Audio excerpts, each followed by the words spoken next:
everybody. 1 in 6 adults in Hawaii struggles to read and write, affecting their ability to work and live healthy, productive lives. The National Coalition of Adult Basic Education, or COABE, is working to change that.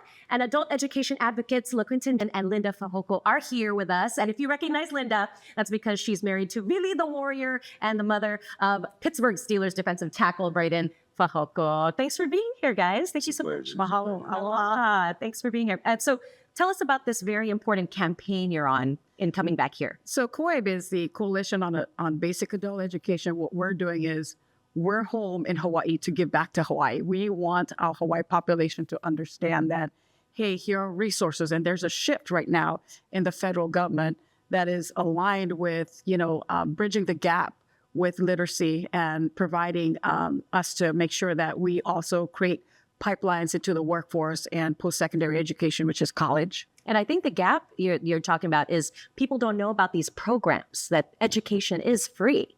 They don't know. And what they do is they're spending $3,000 or $4,000 to go to community college when, adult education workforce programs, literacy programs are available to you at no cost at all. And that's what the federal government has given us to fund, the appropriate courses and programs that they can actually align themselves into. Okay. And tell us a little bit more, LaQuinton, about the work that you're doing to kind of spread this awareness so that people can take advantage.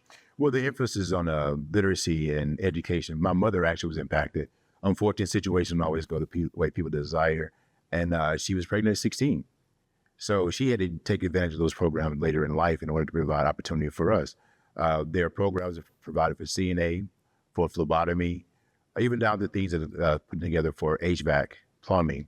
So it gives us opportunity to those who may not have gone the traditional route of education to be able to use these programs to become better providers for their family, not to deal with welfare, be contributors in a way that they had never thought of before. Yeah, especially now, we saw the impacts of the shutdown and people just really struggling. Right. Yes.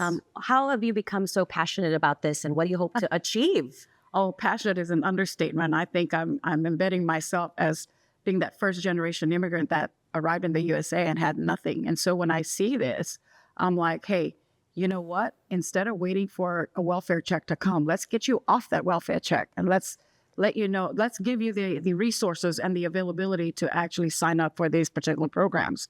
And so it's like, you're getting to resolve the situation before the situation catches up to you. And we have in the ELL workforce in Hawaii, 60% of our population make up that workforce. 19% is the national average.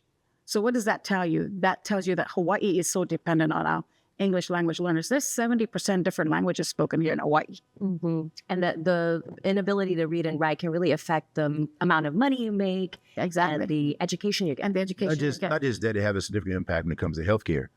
40% of the people in Hawaii pass away of two things: heart disease and cancer.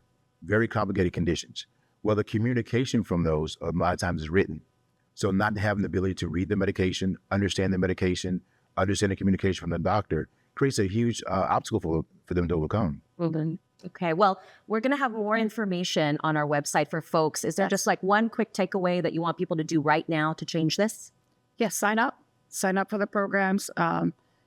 Send us an email and we'll get you to the right programs. And there's no program that's a wrong program. We're here to enhance and enrich your lives, change the trajectory so that you can be successful with your families. And I was emphasizing, this is a part of your legacy as well. It's a part of your family tradition and setting the mindset of changing and transitioning over to being more impacted in that way. Break the cycle. Break the cycle. Right. And that's what COABE is doing. We're breaking the cycle. Thank you so much for being here and telling us about this very important cause. And we're going to hear more about this. Thank you, Linda and LaQuinton. We'll have more information on our website, so check that out a little bit later. Over to you, Billy. Thank you.